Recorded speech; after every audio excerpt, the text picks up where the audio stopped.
That's right. 4 in a row para dito kay Attorney Ian Mateo of the Ombudsman Graphbusters. Congratulations po sa inyong kuponan. First question, malaki ba ang adjustment nyo going into this ball game considering that you lost Attorney Rex Sandoval for the rest of the season? He's very good when it comes to assisting the team and of course when it comes to rebounds as well.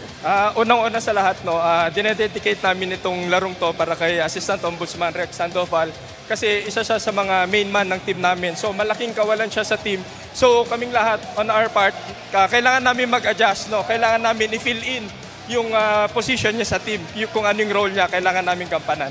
What about surviving the physicality of this ball game? Alam ko, hindi sanay ang inyong kuponan with a physical kind of game. But against the PNP, you really made way to be able to survive and do well on this game. Actually, itong game na to is a historic win para sa Ombudsman team kasi first time naming matalo yung PNP sa UNTV Executive Cup.